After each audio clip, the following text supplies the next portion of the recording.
We're staring down the barrel of two major challenges coming our way: continued warming from global scale climate change and continued warming from urbanization, the urban heat island effect. But we do a really abysmal job, and this is across the whole country, at getting those different groups and those different plans to actually talk to each other and work together. There's people that are focused on these things in all of those areas, but sometimes we're basically working against each other. Heat doesn't discriminate if you are hiking. However, really does discriminate toward people that low income, live in poverty, are homeless. Many people live in their cars. They don't have place to live. So I think the social aspect in our community has to be addressed.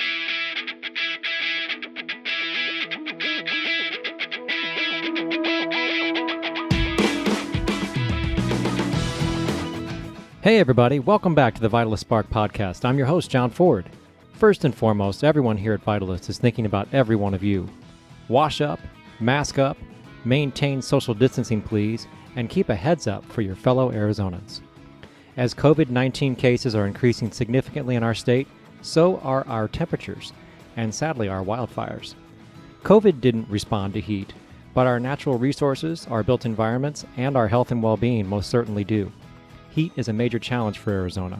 We should continuously be talking, innovating, and iterating on it, which is why today we're launching part one of our first two-part dialogue on heat. In 2 weeks' time, we'll be talking about actions being taken by cities and organizations focused on our most vulnerable populations. But first, today, we're talking with three experts about how we should more deeply understand the issues. After all, big challenges are best understood when we take them apart, understand their components, engage authentically with community members, and uncover root causes that affect health and well-being. So with that simple but challenging agenda in mind, let's get to it.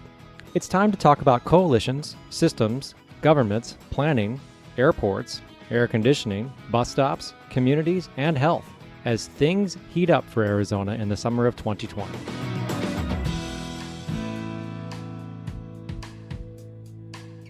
Today we have three fantastic guests to talk to you about heat. We have Viosa Berisha, who's a senior epidemiologist at Maricopa County Department of Public Health. How are you? I'm good. Thank you, John, for having us here. Thank you for being here.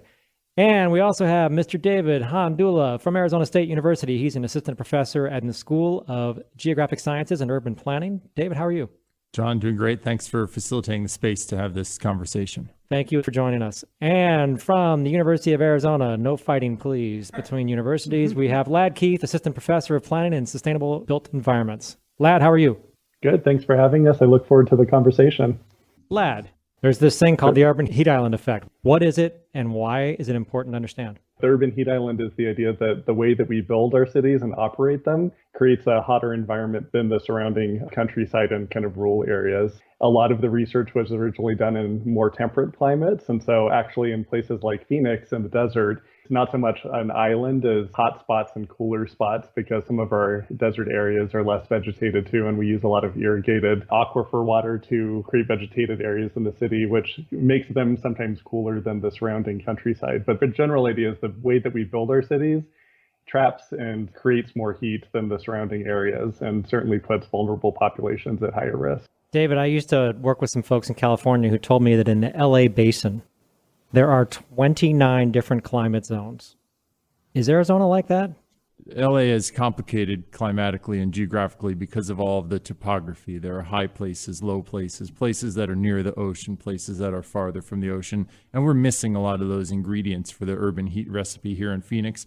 But we do have a lot of variability in our climate conditions as well. As Ladd mentioned, adjacent neighborhoods could have several degrees Fahrenheit of difference in air temperature between them, depending on the prevailing weather conditions or so on. But it really can be a different experience as one moves around the city from neighborhood to neighborhood for the factors that Ladd mentioned. Viosa, you're with the county. When you think about heat in Maricopa County, how do you think about some of the things David was just talking about the variability between neighborhoods and what that means to people's health and well-being? We are very preoccupied with the health of people where they live. We deal with extreme heat due to urban heat island. At different regions, especially the ones we have vulnerable populations that they live in different parts of the city, they are probably different degrees of temperatures that they are in those areas. We're talking about city blocks that could be 125 to 160 degrees in the height of summer afternoons, correct?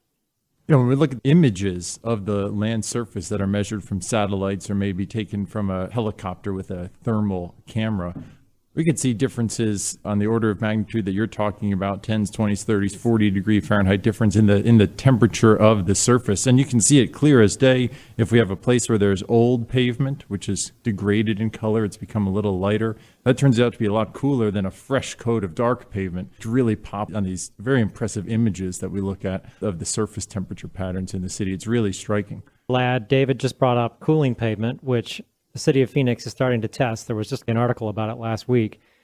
Talk about some of those things, Lad, that are driving this need for something like cooling pavement. Extreme heat not only impacts health, like Dave and Bielsa have mentioned, but we also want to think through the impact on our urban ecology. So we spend a lot of money on landscaping in the desert, and all of those plants that we maintain and plant cost a lot of money. And as it gets hotter, those plants have a degraded viability in that heat as well. I would also mention just the urban infrastructure and the amount of money that we spend on urban infrastructure. And so a dramatic example is the way that we design our airports tend to be like one of the hottest spots in the Southwest. Mm-hmm. Things like airplanes dramatically can't take off after a certain amount of heat because they're not engineered safely to take off from the runway. But not just things like the airport example, but also how we design our whole transportation corridors. So that could be just the streets themselves or the bus stops or the light rail stops or whatever they may be. And we're spending millions and millions of dollars on these urban infrastructure investments, and they contribute to the urban heat island effect, certainly, but they're also heavily impacted by the heat, and just want to make sure that we put our money efficiently and correctly into those things. A really important point that Lad is making when we think about things in the city, whether they're big things like airports or light rail systems or small things like your steering wheel or your rear view mirror in your car, almost everything that we touch and interact with deteriorates when it's exposed to the elements. And here our elements are heat and sun. Anything we can do that can bring down that heat burden, both on the people as well as all the things that we deal with, can make life a whole lot better.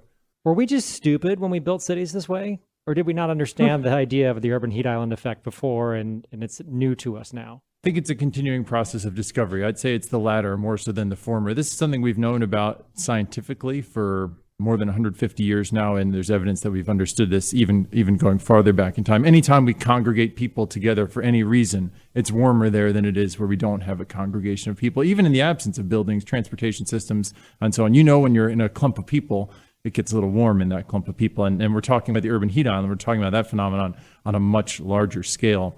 We're continuing to give attention to environmental issues like air quality, like urban heat, as we've figured out some other basic necessities. For example, people benefit tremendously from having roads. It was not very convenient to get around cities in the absence of roads. It was difficult to live here in Phoenix in the absence of buildings and air conditioning systems. So once we figured out some of those basic pieces, now we're starting to ask the question, okay, what are the trade-offs of having these conveniences, roads, buildings, air conditioning systems, and how can we offset or minimize those trade-offs? So I don't think that we were totally ignorant to the issues, but now I think we have some of the basic functionality pretty well addressed in many parts of many of our cities, but not completely. Now we're starting to ask deeper and better questions about environmental issues. Going back to the cooling pavement idea, you're talking about something that costs more than regular pavement. How do we justify cost in terms of benefit? For any of these cooling technologies, we're still learning as a scientific community the benefit side, let alone the cost side, which you talked about. Something like a cool pavement or a reflective pavement could lower air temperature in cities, could lower surface temperature in certain places, but there are also some concerns that have emerged from piloting work in Los Angeles that the experience of a person walking on or near one of these reflective pavements might actually be worse. You might feel hotter because all of this sunlight is now reflected into your body instead of absorbed into the ground. So we're still thinking about how to measure and understand those trade-offs in terms of benefits. And as we continue to build that evidence base, I think that'll help the cost-benefit equation that you're talking about. What I'm really encouraged by, Phoenix, Los Angeles, and other cities, is this willingness to experiment, and willingness to experiment in the real world, not in a laboratory setting, in real neighborhoods where real people are going to be able to provide real feedback about how they feel about these different strategies we're trying.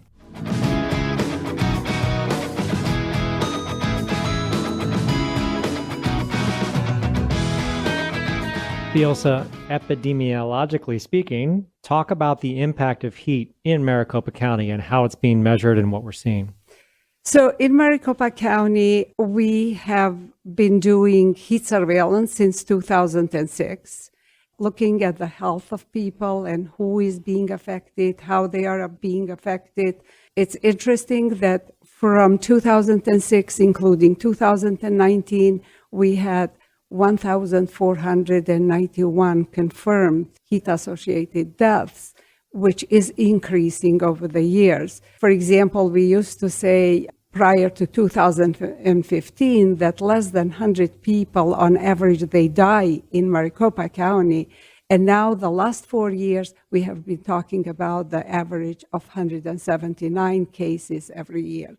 So it seems like temperatures are increasing in the city, especially as a result of urban heat island. So we have communities that they are really suffering. Our surveillance system has been initiated in 2006. We have been looking into cases reported. We work with medical examiner and we get their reports, and every case is reported. We look at the death databases to identify cases, and then other sources like hospital discharge data, looking at our people that they are being seen at emergency departments. And just to let you know that the number of people looking for help is increasing. It went from 2,000 yearly to 2,700. It's increasing. Looking for what kinds of help? They are coming with different types of heat illness. The numbers that Vilsa mentions are troubling, and I think we're going to talk about how to flatten that curve in addition to the other curves we're trying to flatten these days. But I also want to acknowledge Vilsa is too humble to point out that surveillance system she's talking about that exists here in Maricopa County is among the leading models anywhere in the world for tracking the types of impacts of heat on public health. And I think we heard Vilsa say that they instituted the system in 2006. Ladd is going to tell us a little about what he's learned on how different jurisdictions all around the country are thinking about and managing heat from a governance perspective. And here we have a really good example of a government system, the county health department, responding and changing their procedures in response to a problem that they see in the community. 2005 was a horrible year for heat-related deaths. A lot of stories in the news, and the county health department saw this problem and recognized they had an opportunity to add capacity to how we're understanding that this problem is materializing. The data that they produce are invaluable in helping us really diagnose the nature of the problem here. So I wanted to thank the county health department for that effort. It is a national model that we should be proud of. When unfortunately a person dies, there are various streams of data that are available. And here in Maricopa County, we have a system set up that monitors the information coming in those data streams. And when a case is suspected of being related to, caused by, associated with heat, those cases undergo additional rigorous review. So in this particular case, it's a data stream that's being monitored, not people, not their living rooms, anything like that. We're watching the data stream very closely. Ladd, you work on sustainable built environments. You also have had a seat at the table with a developer group called the Urban Land Institute. You helped to produce a report called Scorched.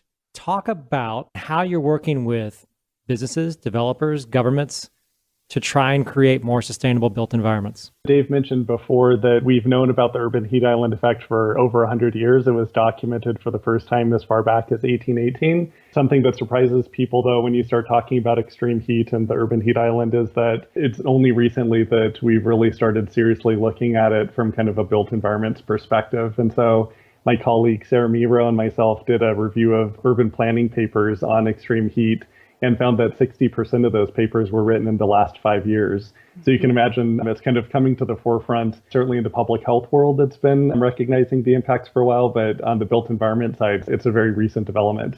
And I think a lot of that's driven by the concerns over climate change and how that's kind of strengthening the things that we're seeing from the urban heat island effect. And so those heat waves are getting longer, they're more frequent, and the nighttime temperatures, importantly, are being raised too, which has a big impact on people's health if they can't cool off at night. So the Urban Land Institute last year in the summer released a Scorched report, which is aimed towards real estate developers and policymakers at the city level. And it was really one of the first times that the issue kind of came to national attention as far as how we can design and plan cities better to both mitigate extreme heat and also increase our resilience to it. And again, kind of focusing on those vulnerable populations that are most at risk. And what has been the response to that report? What kinds of actions are coming forward? We had a phenomenal response. I think we had a webinar upon its release, and it was one of the highest attended environmentally focused webinars the Urban Land Institute ever had. Extreme heat is one of those invisible risks where you can't see it. And for a lot of the population that has access to air conditioning and has maybe a personal automobile that they use to get around, even in a place like Phoenix, it may affect some of your daily habits, but you don't feel impacted by it in the same way that if you don't have air conditioning or you have to walk to work or you have to use the bus system, where it truly becomes a risk that you notice. And so I think it's one of those things that when we started to talk to developers and policymakers about it and show them the impacts that are being more documented more frequently and with better evidence now, like Dave had mentioned before, Maricopa County is leading in this way for kind of documenting the health impacts of heat. And so for the real estate developers, particularly, for them to see that they could actually help mitigate heat by designing their projects a little bit differently. And then we also made a strong case that they can actually increase the revenue and they can actually make more money from these developments if they make them more attractive for people kind of as these places continue to get hotter. So kind of both on the societal benefit side and then also on the bottom line side, there's a strong economic case to be made to develop these future built environments to be more heat resilient. How many times during a webinar on this report or during the development of this report did you get feedback about, well, it has to quote unquote pencil out? Oh, always. Every project in the private sector has to pencil out. And I think the important thing is there are small tweaks that we can do to the built environment and the way that things are designed that don't add a lot to the overall cost of a project. And even these small tweaks over time will add up to be quite a lot for mitigating urban heat. One thing to think about is our population of the United States right now is 330 million people about. And by 2100, which is the metric people look at a lot of times for what the projected climate change will be in the future, we'll add over 100 million people is what the demographic forecasts are. And those 100 million people are going to have to live, work, play, eat, shop at all types of new places that have never even been developed yet. And so I think we still have a lot of growth to see in this country. And it's really important to take advantage of that opportunity to make sure that we correct some of the mistakes that we've made in the past. And just to add on this idea of population growth, a lot of the fastest growing regions in the United States are in the Sun Belt. They're in our hot places. So where this growth is occurring is going to be right at the epicenter of the warming challenges that Ladd is discussing.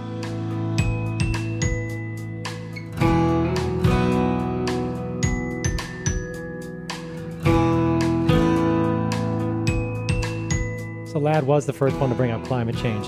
How do we think about this existential threat of climate change and what will it do to us? We're staring down the barrel of two major challenges coming our way: continued warming from global scale climate change and continued warming from urbanization, the urban heat island effect. And what we don't know yet is which of those will be more important as a driver of temperatures in this region or any region moving forward. It depends on how we develop. It depends on global climate policy. There's a lot of uncertainty there. But these two forcings, we might call them, they're both important. Would you say that one of those is more in our control than the other? Absolutely. And that, I think, is a really important part here is global climate policy requires more coordination than we've been able to see successfully implemented just yet. There are a lot of peoples whose hands are in that pot. But when we think about the urban heat island effect and regional climate, we have our hand on the dial. We can control, through the measures that Ladd was talking about, how much warming is happening as a result of the built environment. And in fact, some modeling studies suggest that if we have the right urban development strategy, not only can we avoid continued warming from the urban heat island effect, we can actually offset some of the warming coming our way from global scale climate change. So we can chip away at that problem even with our regional adaptation or heat mitigation strategies. In fact, you and Violsa are partnered here in Maricopa County on the Bridging Climate Change and Public Health Strategic Planning Work Group. Violsa, talk about how that group formed and what its role and mission is going forward. We started in 2006 measuring how the heat is affecting human beings. And through our surveillance, we were able to show to our stakeholders in our community that this is becoming a problem, the people are being affected, and it became a public health issue. So that was one of the things that our data was able to show. As a result of that, in 2015, we were awarded a grant that would help us expand. And really, John, until 2015, we didn't have any funding. So in 2015, we got the funding from Public Health Institute. We gathered our stakeholders in the community, and we created this coalition, which is named Bridging Climate Change and Public Health. Last year, we had our 4th annual meeting with that group, and we are trying to move beyond heat. However, still a lot of things are going on with heat and air pollution for that matter, because both of those are problem in our community.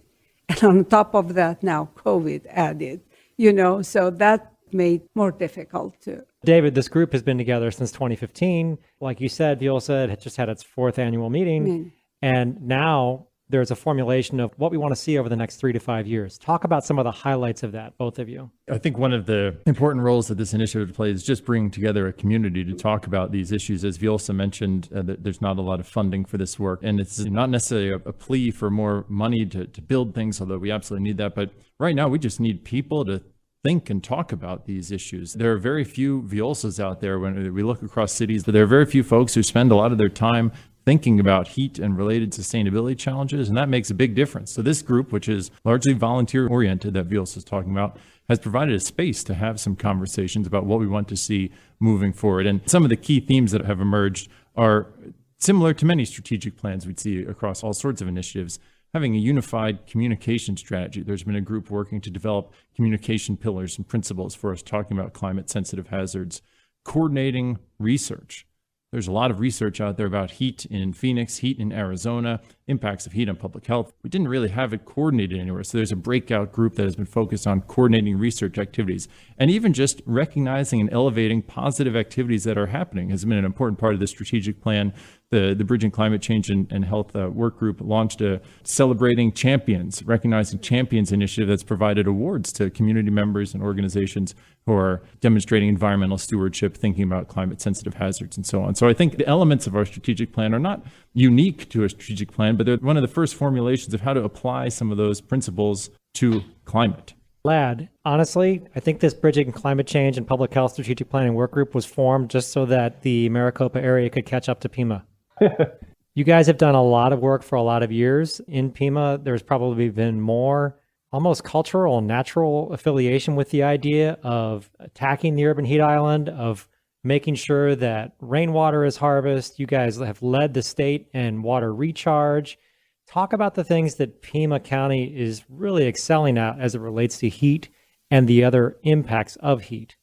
Yeah, that's a fair point. I would say Maricopa County has certainly led on the health side and maybe the emergency management planning side. But you're right, Pima County for decades now has really led the way with some of those natural environment, water resource focused challenges. I think part of that is our history of being at the end of that Colorado River cap line. And so we've been water scarce for quite a while already. So it's kind of built into the DNA of the city. But I would say just recently, actually, the city of Tucson's mayor and council passed a green infrastructure tack-on fee that is only above a certain amount of income for residents. So you can apply for a waiver if you're low income. And the idea is that our water system is so intrinsically connected as a whole system to the water that falls and kind of the vegetation. And like you mentioned, there's a widespread recognition here that the more vegetation we can support, the lower the temperatures are going to be.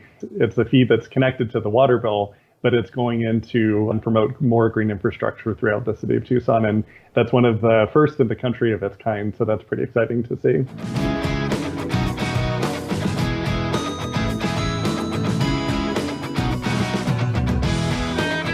You've been involved in this area, Lad, for, dare I say, decades? Yeah, I guess decades at this point, correct. So from that decades-long perspective, if you had that really cool magic wand that was going to make immediate impact as it relates to heat and health, where would you be tapping that wand first? Oh, that's a good question. I would say, since I'm a planner, my answer is going to focus on plans. And so if I had a magic wand, I would say we need to do a much better job of coordinating the planning that we do across all agencies. And so the idea here is that urban planners have a comprehensive plan that leads the development of a city to the future. So in the state of Arizona, we have comprehensive plans that are voter approved, and they basically influence land development for the next 10 years once they're adopted. On the FEMA hazard mitigation side, we have FEMA hazard mitigation plans, and those plans are really important for whether a disaster happens and then also actions that go into mitigating disasters. And then on the public health side, we have public health plans, and increasingly, especially in Pima County and Maricopa County, we're including kind of climate change and climate impacts in those health plans. But we do a really abysmal job, and this is across the whole country, at getting those different groups and those different plans to actually talk to each other and work together.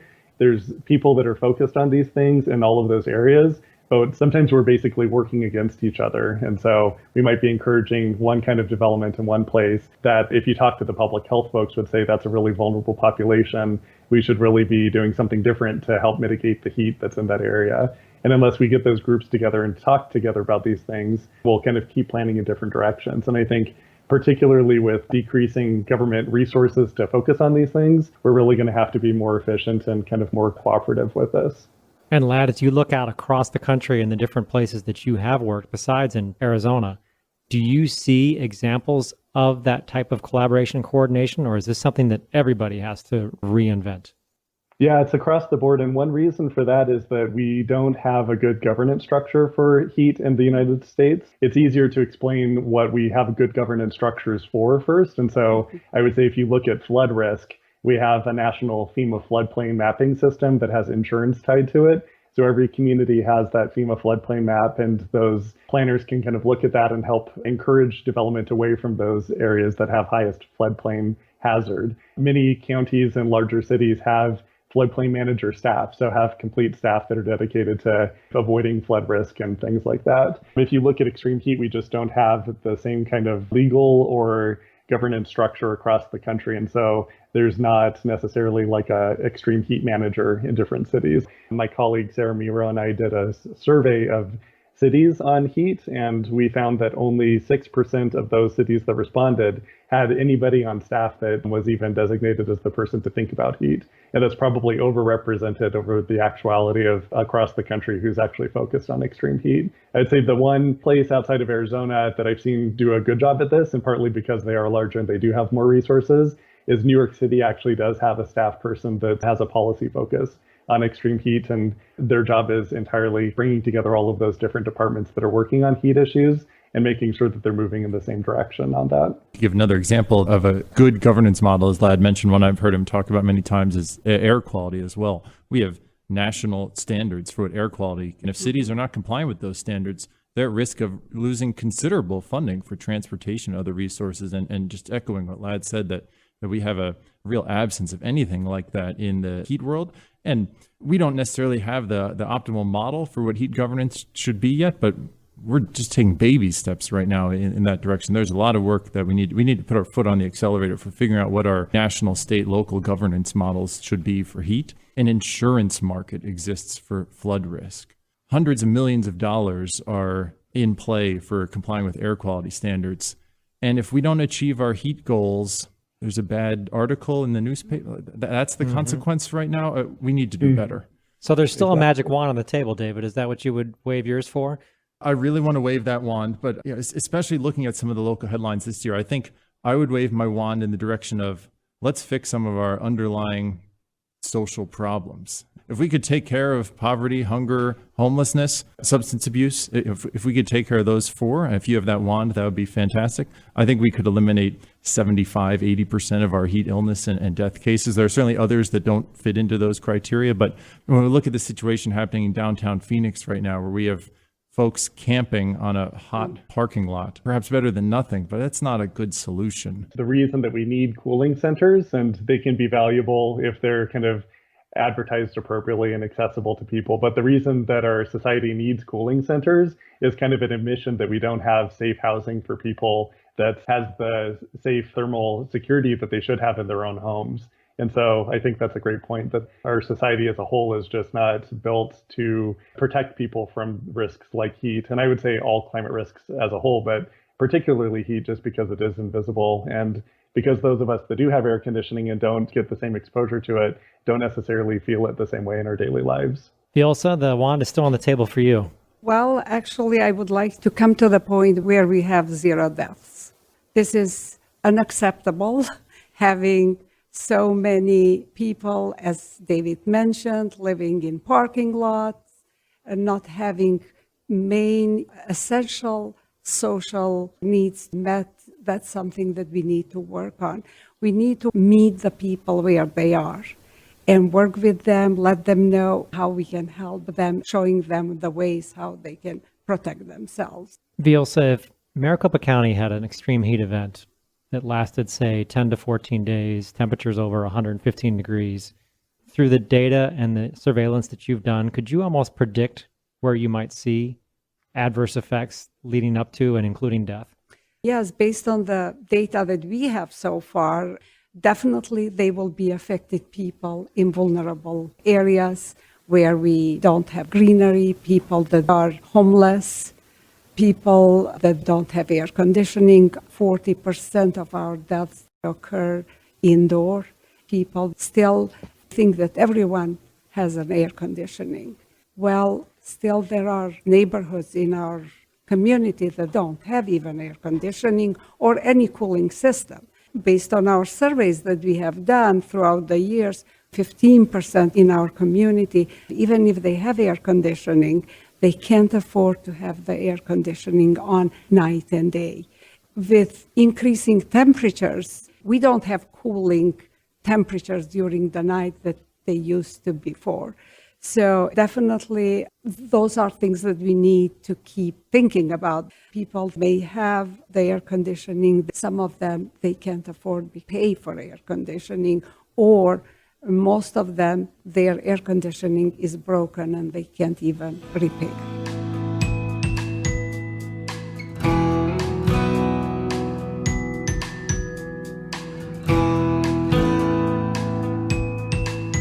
People like to say that a virus doesn't discriminate.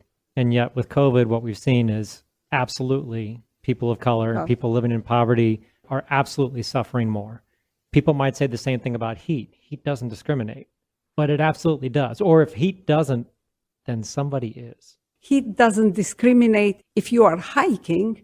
However, really does discriminate toward people that low income, live in poverty, are homeless. Many people, they live in their cars. They don't have place to live.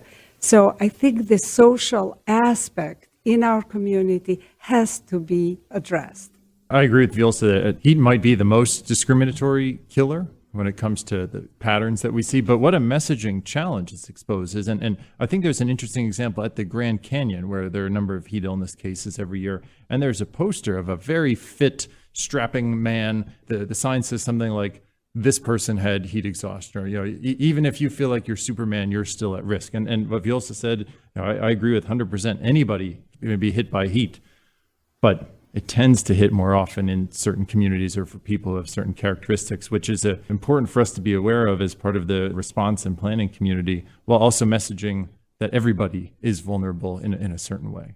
Lad, how do you reconcile sort of a top-down central planning, general planning, comprehensive planning perspective with the real visceral realities of what's going on in the community and the inequities that are intrinsic to them? I would say it has a little bit of a strange answer, but I would say we both need more hard science and data as one input for decision makers to consider. But then we also need to do a much better job of public participation too. And those things are always at odds with each other in the planning world. But we don't have urban heat island maps for most cities in the United States. The ones that do have urban heat island maps, half the time the staff aren't trained to know how to use them correctly. And so there's other mapping techniques too that cities could have access to.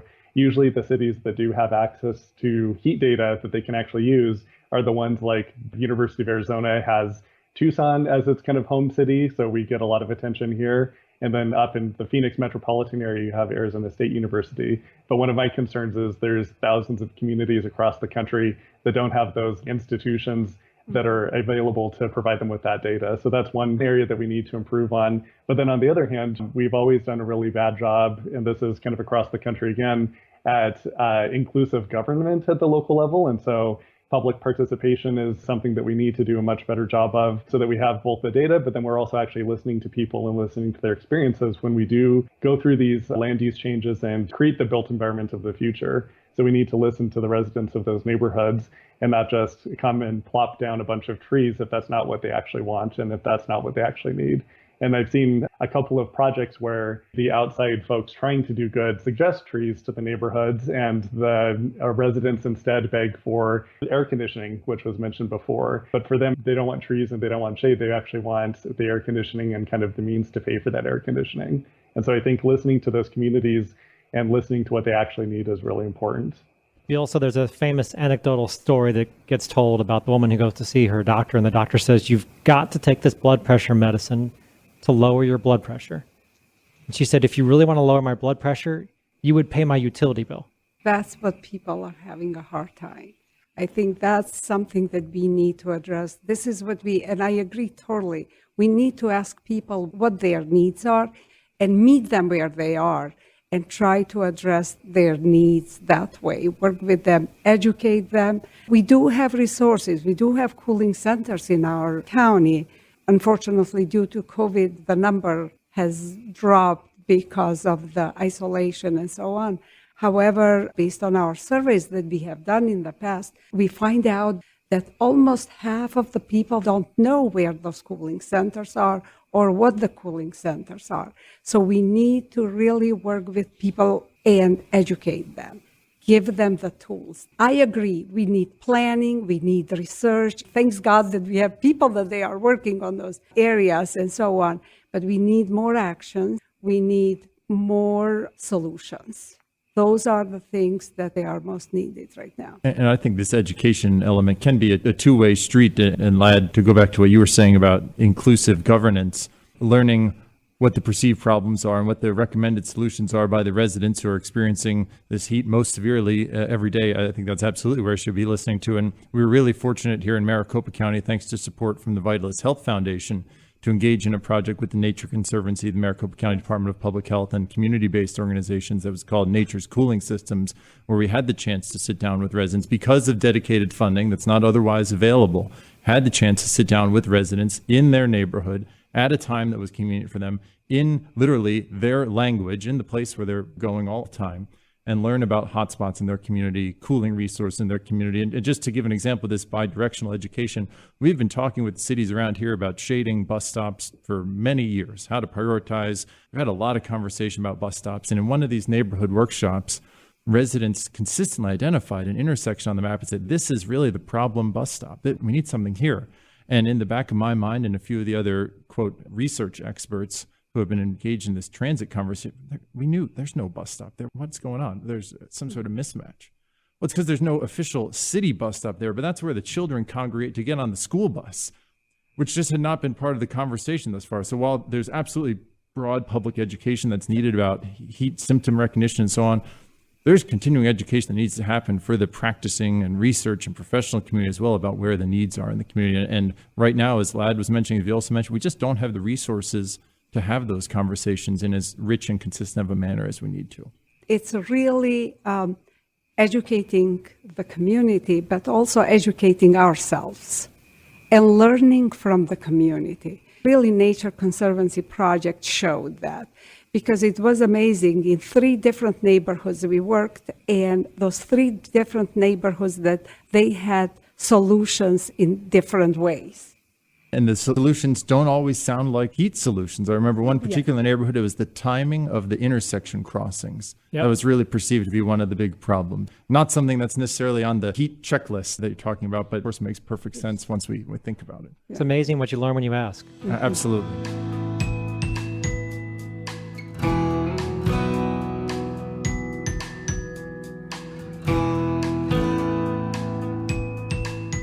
Lad, true or false? Heat is just a Sunbelt or Southwestern problem. Absolutely false. And so we've certainly lived with it historically longer. And so people maybe outside of the Southwest see us as kind of the heat capital. And actually, I'm sure all 3 of us get calls from people outside of this area, specifically because they kind of perceive that it's just a Southwest thing that we've dealt with for a long time. It's a different risk depending on where you are in the country.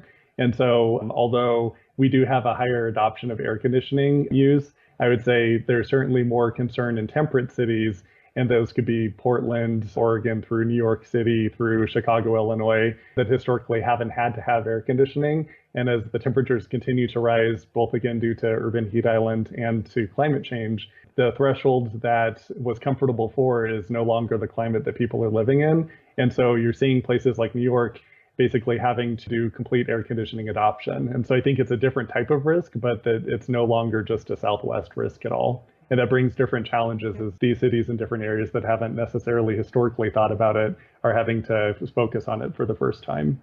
Yeah, you hear places like all the way up northern Maine. People are like, wow, we need air conditioning now. Yeah, exactly. And one thing I would want to mention is we have to make sure that as we look at ways, strategies, and experimenting on strategies to increase our resilience to heat, that we don't do what's called maladaptation.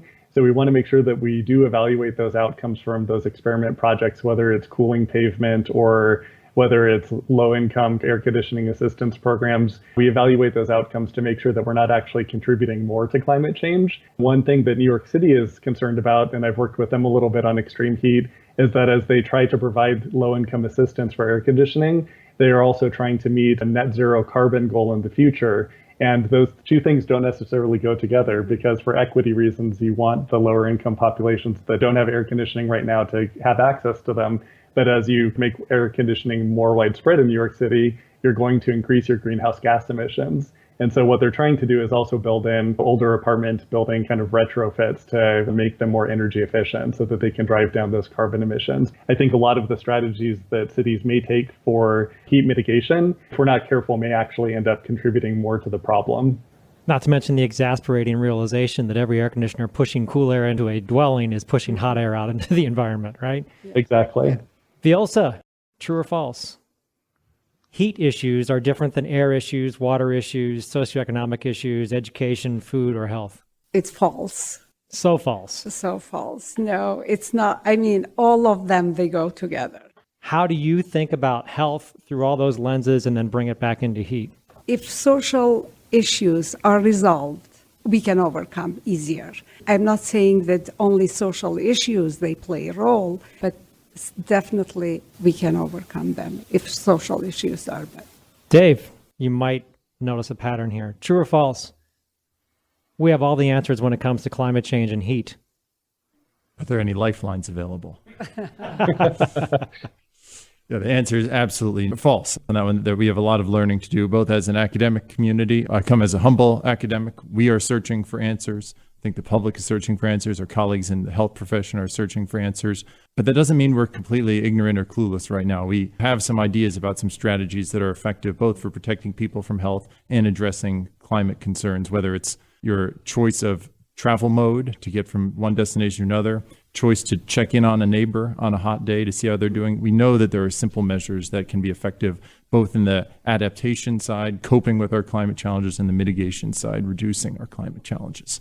Lad, Eric Klinenberg studied Chicago's heat wave of 1995. 700 people dead in 5 days. And he found that the number one determinant of whether somebody lived or died was whether or not they were alone. After he published that study called Heat Wave, he went on to publish Palaces for the People, with the idea that we should be able to create an infrastructure, both in terms of built environment and social infrastructure, that would prevent these types of deaths. What's your take on Klinenberg's work, and how does it weave into the things that you're doing today?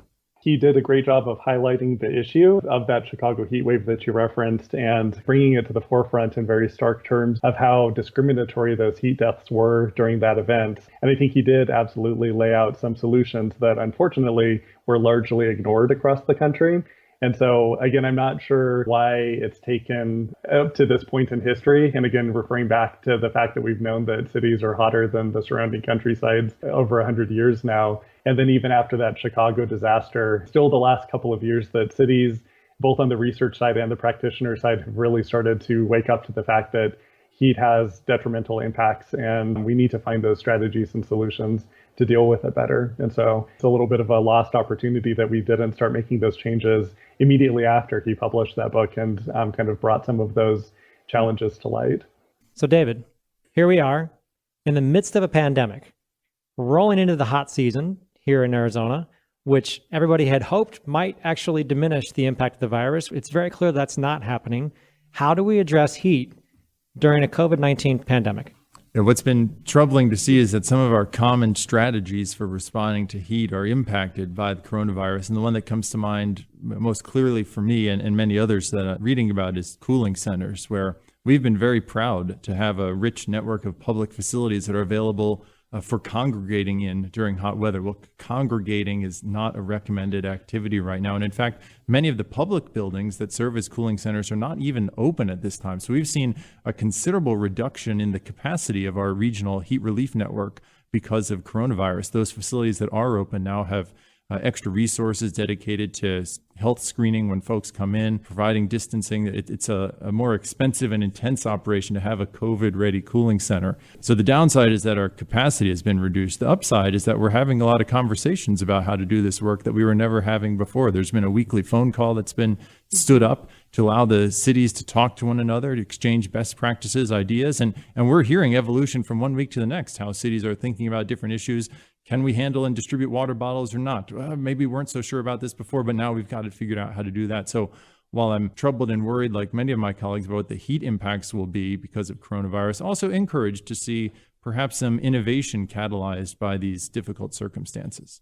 Vilsa, are you part of those calls? Yes, I am part of those calls, and I'm very proud. Really, it has been amazing. Not only those calls, but we also have now another group that is working on cooling centers more, in finding what type of cooling centers people are coming up with in different cities, as David mentioned. So it has been incredible, all the collaboration that is going on and innovation in that sense. What's your favorite innovation you've heard on the call? I heard these pop-up cooling centers. I was interested, what are they and how they look? It seems like they are covered areas with both sides, I think, mentioned that they are open, providing water and so on. The other great one in my neighborhood that I found, they took the hose and they were providing water to people that they were passing, refreshment with the hose. So I think everyone in their own way is trying to do things. You know, Ladd mentioned earlier the fact that cooling centers are an admission of sorts that our housing stock is not where it needs to be from a heat protection standpoint, and we're really going to see the quality of the housing stock come under the microscope this summer. Zillow right now says, as they try to sell homes, home is more important than ever. And I think that's going to be true from a public health perspective as well. We're encouraged to stay at home, but not everybody's home is adequate for providing cooling relief during the summer. So I think the point that Ladd raised before is really going to be magnified this summer. And I think we're going to have, unfortunately, some hard lessons to learn. Thank you, Vilsa. Thank you, Ladd. And thank you, David. We are lucky to have the three of you, as well as many dedicated practitioners, volunteers, and community members focusing on heat and its impacts. In just 2 weeks, we'll be back with part 2 of this discussion, grounded in actions that are happening today to help increase our community's capacities for heat resilience and heat adaptation. Between now and then, it's important for all of us to reflect on the fact that the same root causes surfaced in this discussion that are also recognized as keys when it comes to COVID and race. They can be summed up by the word inequity. As David suggested, perhaps 75 to 85% of heat-related deaths could be avoided if we could face up to and meaningfully address social and health inequities. As Vilsa said, heat doesn't discriminate when two people stand side by side with similar resources. However, when some live comfortably in air-conditioned homes while others live in their cars or in tents in a downtown parking lot, heat will discriminate. If we truly want solutions, we have to come face to face with these realities. Speaking of which, our pandemic reality is more pressing than ever before, which is why our COVID-19 Roundtable will return again next week. In the meantime, don't hesitate to delve into our back catalog of episodes, like our recent statewide food systems discussion, our affordable housing episode, our storytelling episode, and our twice-monthly COVID-19 Roundtable updates. There is so much more to explore related to community health and well-being among our nearly 36 episodes so far, including guests from across the state and national experts too. Visit us on the web at vitalysthealth.org/podcast. Check out all of our current and past episodes on Spotify, or simply reach into that podcast app you're using right now and select another show to find out what's going on related to health and well-being in Arizona. That's it for this episode. The takeaways from this dialogue belong at the family dinner table as much as they do in your place of business, in city and town halls, and in the domains of healthcare and public health. So please share this independent episode far and wide. Subscribe to the Vitalyst Spark podcast to get notified as soon as new episodes are released, or listen to the Vitalyst Spark just like you would listen to your favorite music on Spotify. In the world of podcasts, you can give us your feedback on Apple Podcasts, Google Podcasts, Stitcher, Overdrive, or wherever you get your podcasts. You can also give us your input the old-fashioned way. Your corrections, complaints, and compliments are all welcomed by emailing us at feedback@vitalysthealth.org. Finally, remember this. With great responsibility comes great power. We'll see you back on the road to well-being soon.